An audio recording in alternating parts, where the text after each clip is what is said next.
चलिए to start with dipole के ही एक सिंपल से क्वेश्चन से स्टार्ट करते हैं। लिखिए इसको, अ dipole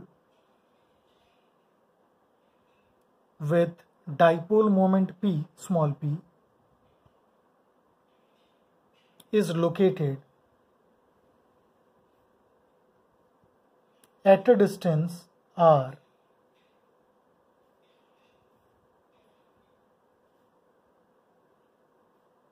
from an infinitely long thread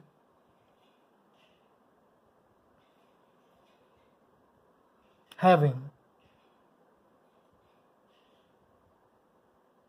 uniform linear charge density lambda.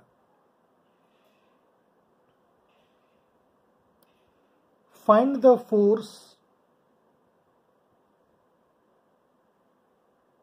on the dipole in the following orientations. सबसे पहला ओरिएंटेशन देख रहे हैं जब इस थ्रेड के पैरेलल है डाइपोल, दोनों सेम प्लेन में। इस कंडीशन में देखेंगे इलेक्ट्रिक फील्ड यहाँ और यहाँ सेम रहेगा। इस पे फोर्स Q इंटू E, इस पे opposite to electric field force लगेगा।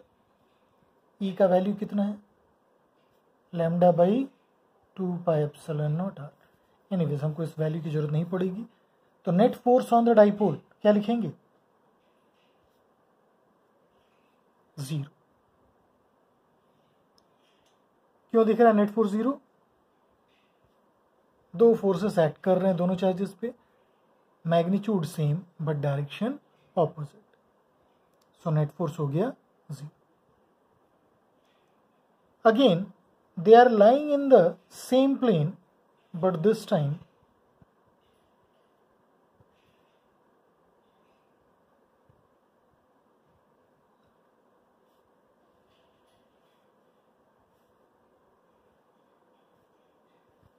ओरिएंटेशन कुछ ऐसा दिख रहा है।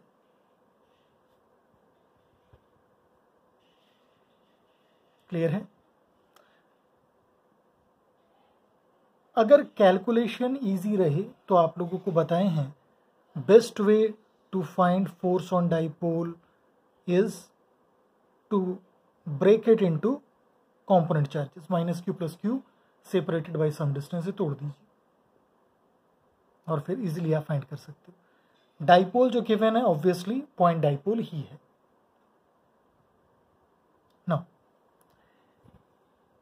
यहां पे जो फील्ड है ये डिस्टेंस कितना है, r - l, और ये डिस्टेंस हो जाएगा r + l।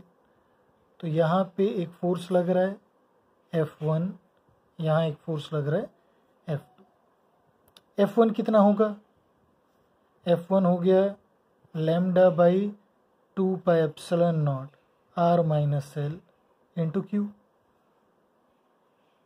और F2 कितना आएगा, F2 आ गया lambda by 2 pi epsilon not r + l into Q। Expression से ही देख सकते हो आप F1 F2 से क्या है, बड़ा है। तो net force on the dipole क्या लिखेंगे हम लोग, F1 - F2। कितना आ जाएगा ये, lambda Q by 2 pi epsilon not, simplify करेंगे 1 by r - l -1 by r + l। कितना आ रहा है ये, 2l by r² - l²। For point dipole इसी को लिख सकते हैं लैम्डा Q इंटू 2l हो गया आपका P by 2 pi epsilon not r², और जो फोर्स है वो अट्रैक्टिव दिखेगा। क्लियर है? थर्ड ओरिएंटेशन है, ये है हमारा वायर और ये गिवन है आपको dipole, this distance is r। Means ये जो थ्रेड या वायर है ये इस प्लेन के परपेंडिकुलर है, पेपर के प्लेन के, कुछ ऐसे।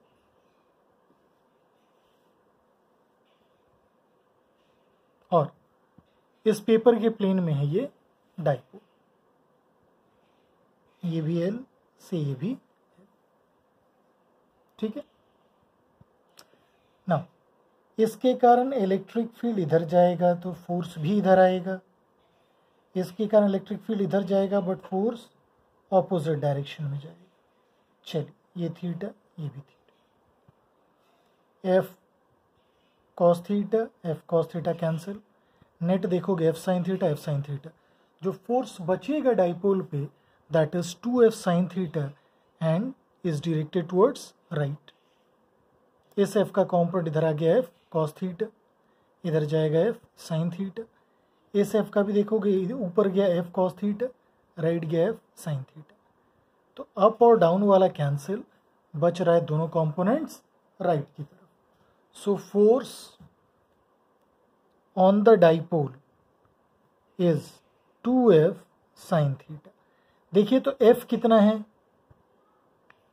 f है आपका electric field into charge q lambda by 2 pi epsilon naught root over of r square plus l square. Sine theta कितना आएगा, साइन थीटा आ गया l by again root over of means इसका स्क्वायर आ जाएगा। Point dipole के लिए r square की कंपैरिजन में एल स्क्वायर इग्नोर हो जाएगा, तो ये कितना आ गया q into 2l p lambda by 2 pi epsilon naught r square, direction है राइट की तरफ। क्लियर है।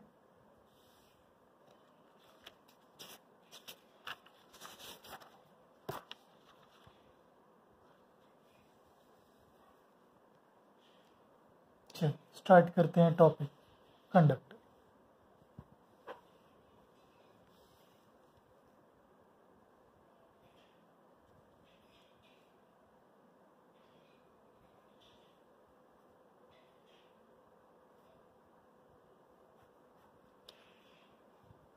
जैसे कि आपको बार बार हम बताते आए हैं, इस इलेक्ट्रोस्टैटिक्स टॉपिक का जो सबसे अच्छा टॉपिक है दैट इज कंडक्टर, इसका सबसे अच्छा टॉपिक। तो इसको हम लोग स्लोली थोड़ा टाइम दे करके देखेंगे सच दैट अच्छे से देख पाए इस टॉपिक को, क्योंकि this is the first topic in electrostatics जहां से क्वेश्चन उठाई जाने की पॉसिबिलिटी होती है। कंडक्टर में बस ध्यान रखना है हमको कंडक्टर की प्रॉपर्टीज। अगर प्रॉपर्टीज क्लियर हैं, उनको क्लैरिटी के साथ हम अप्लाई कर पा रहे हैं, तो और कोई प्रॉब्लम नहीं होने वाली है। So first property, inside a conductor electric field is 0।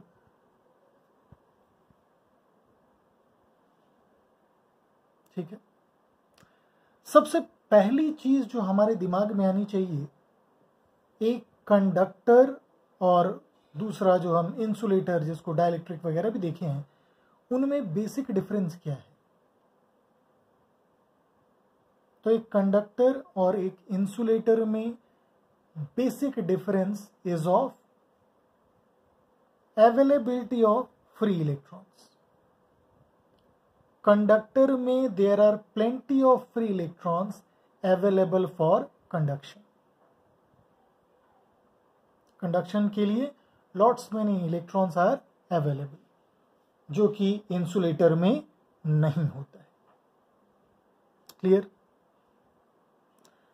तो सबसे पहली प्रॉपर्टी, कंडक्टर के अंदर, कंडक्टर के बल्क में, बल्क मीन्स जहां पे कंडक्टर का मैटर है, सब्सटेंस है, कंडक्टर के बल्क में इलेक्ट्रिक फील्ड हमेशा 0 होगी। चलिए देखते हैं। लेट अस से this is a conductor.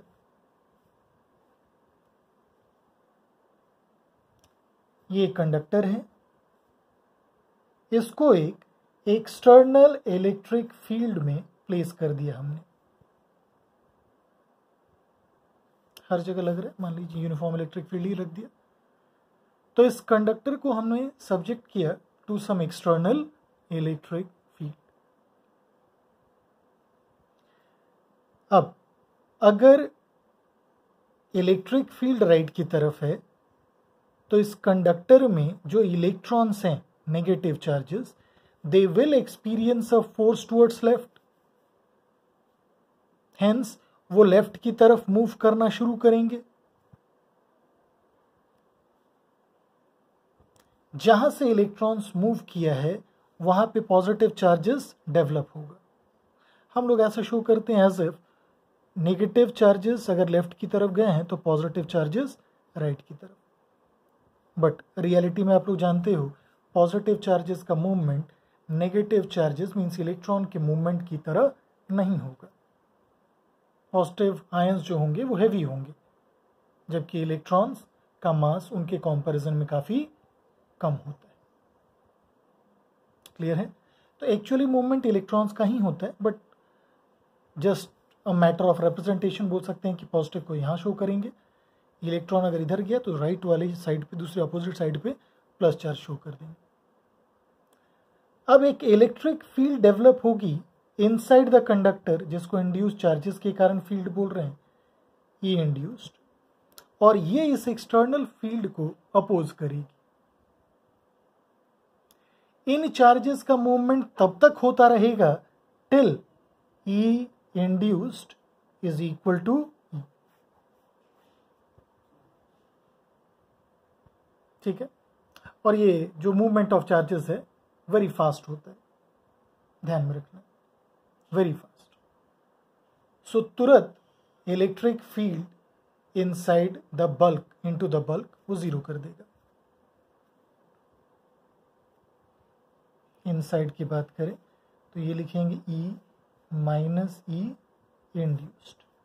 Induced charges के कारण इलेक्ट्रिक फील्ड को माइनस किया जा रहा है क्योंकि दोनों का डायरेक्शन ऑपोजिट है और दोनों इक्वल हो जा रहे हैं, तो इनसाइड इलेक्ट्रिक फील्ड कितना हो गया?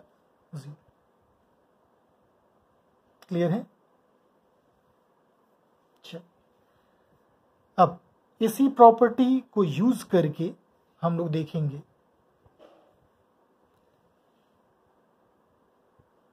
there is no net charge enclosed by a Gaussian कहाँ ले रहे हैं? into the bulk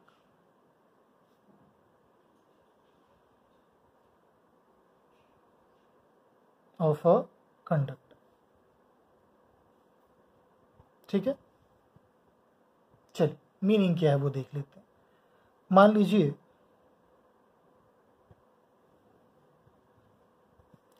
एक थिक स्फेरिकल शेल ले रहे हैं हम लोग इस चीज को समझने के लिए। क्यू चार्ज इस शेल के सेंटर पे रख दिया हमने, तो ये है मेटालिक पार्ट। ठीक है, स्फेरिकल शेल है, अंदर में ये हॉलो है, सेंटर पे एक चार्ज रखा है हमने। कैसे रखा है, क्यों रखा है, वो आपके कंसर्न की चीज नहीं है। अब क्या बोला जा रहा है, अगर हम एक गॉसियन सरफेस यहां ड्रॉ करें, मान लीजिए स्फेरिकल सरफेस ही, तो यहां हर जगह इलेक्ट्रिक फील्ड कितनी है? जीरो। क्लियर है? कितनी है इलेक्ट्रिक फील्ड? जीरो। अगर इलेक्ट्रिक फील्ड नहीं है, so how much is the flux through this Gaussian? Flux through the Gaussian is closed integration of E dot ds। ठीक है? अब इलेक्ट्रिक फील्ड ही जीरो है तो फ्लक्स जीरो हो गया। एंड वी नो ये जो फ्लक्स होगा this will be charge enclosed by epsilon not. तो फ्लक्स अगर जीरो है तो चार्ज एनक्लोज्ड कितना आना चाहिए?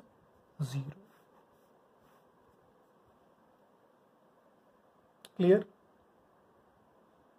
बहुत इंपॉर्टेंट पॉइंट है, ध्यान रखिएगा। इसका मतलब क्या है? अब इसके जो मैथमेटिकली हम लोग यहाँ लिख पाएंगे उन डिटेल्स पे जा रहे हैं।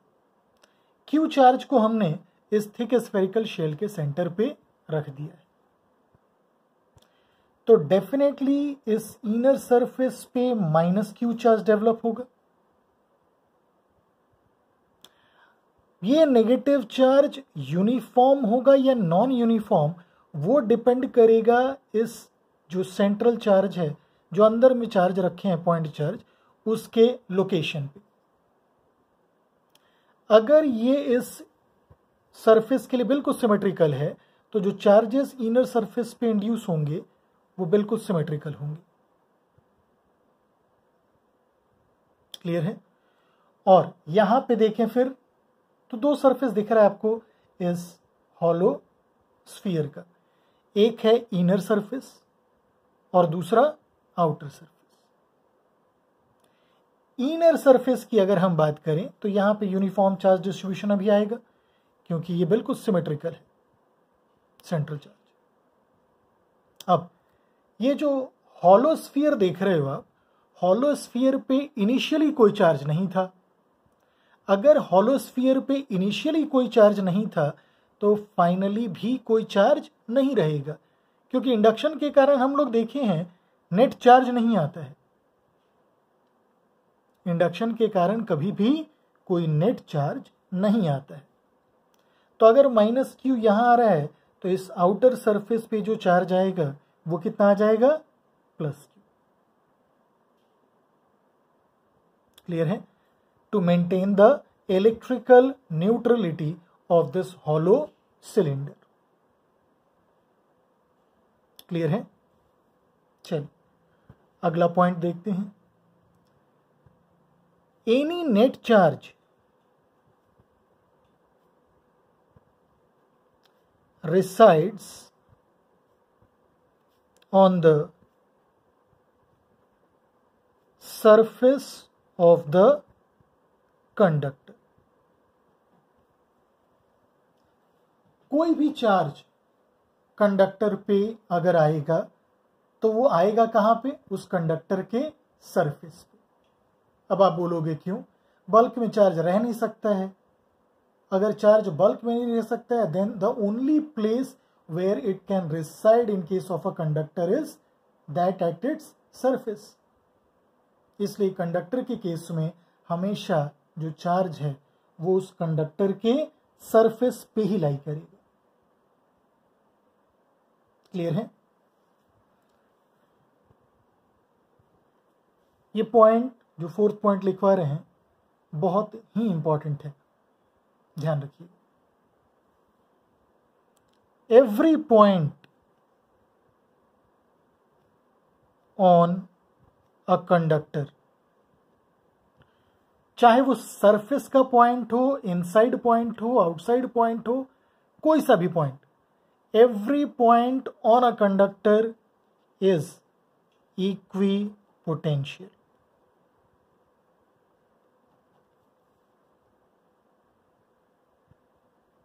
क्लियर है? ये डेफिनेशन है, ध्यान रखिएगा। कंडक्टर के केस में आप कहीं भी पॉइंट ले लें, दो पॉइंट, चाहे वो दोनों पॉइंट सरफेस पे हो, चाहे एक पॉइंट सरफेस पे हो, एक पॉइंट बल्क में हो, या दोनों ही पॉइंट्स बल्क में हो, हर केस में पॉइंट्स का पोटेंशियल सेम रहेगा। क्लियर है? चलिए देखते हैं इसको कैसे। अगर हम इनसाइड पॉइंट्स की बात करें, इनसाइड इलेक्ट्रिक फील्ड कितना बोल रहे हैं? 0। तो अगर इनसाइड हम किसी एक पॉइंट से दूसरे पॉइंट जाएं तो dv क्या लिखेंगे? Minus E dot D L. Electric field ही 0 है तो इंटीग्रेट कर दो। मान लो ए से बी चले गए, ए पे पोटेंशियल से वी ए, बी पे say V B, then V है V B minus V A equal to 0। So what is V B equal to?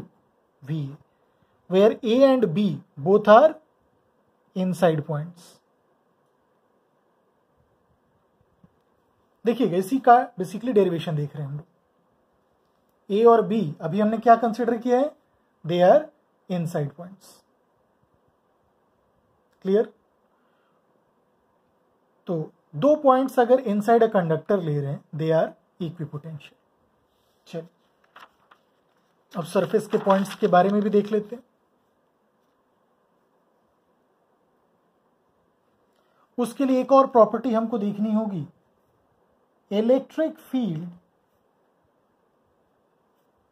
is always perpendicular to the surface of a conductor.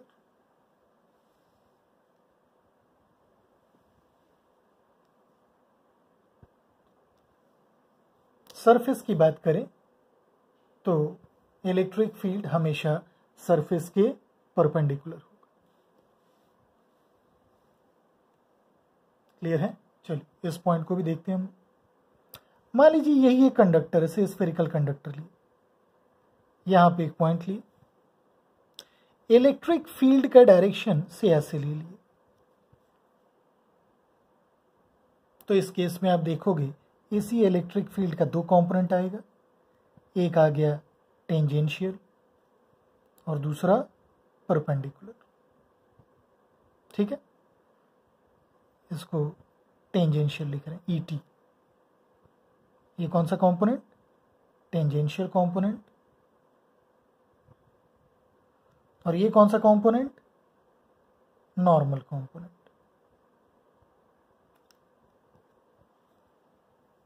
Clear है?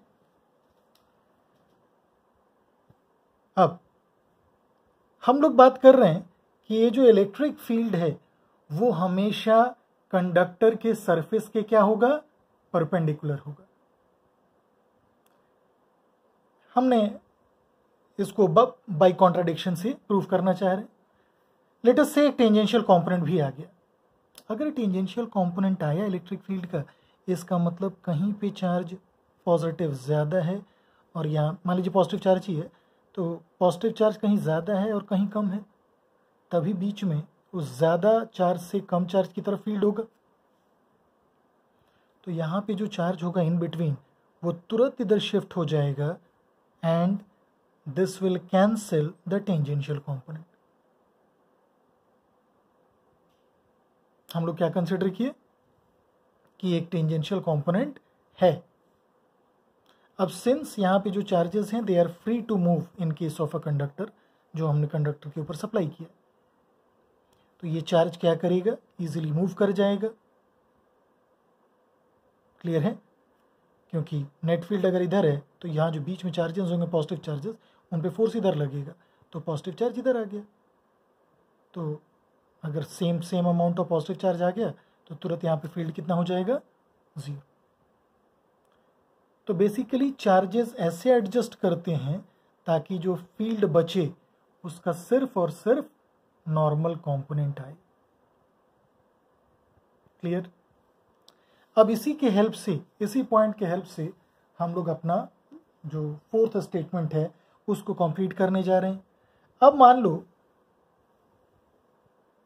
Electric field कैसे आ गया? Normal to the surface. अब हम किसी A point से B point जा रहे हैं। पॉइंट्स ए और बी अभी हमने कहाँ लिया है? सरफेस पे। A and B are now surface points. ठीक? अगर हम डी भी लिखें is minus E dot D L, D L ऐसे है, इलेक्ट्रिक फील्ड इधर, तो ई वेक्टर और इस डी एल वेक्टर के बीच का एंगल 90 आ रहा है, तो ये टर्म आपका 0 हो जाएगा।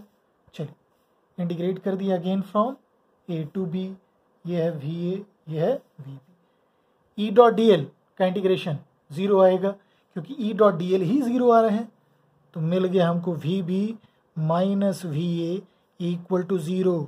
सो again we are having V B equal to V A. तो अभी तक हमने दो चीजें देखी। कंडक्टर में जो सरफेस के पॉइंट्स होंगे they will be equipotential, because of the fact that electric field is always perpendicular to the surface of the conductor.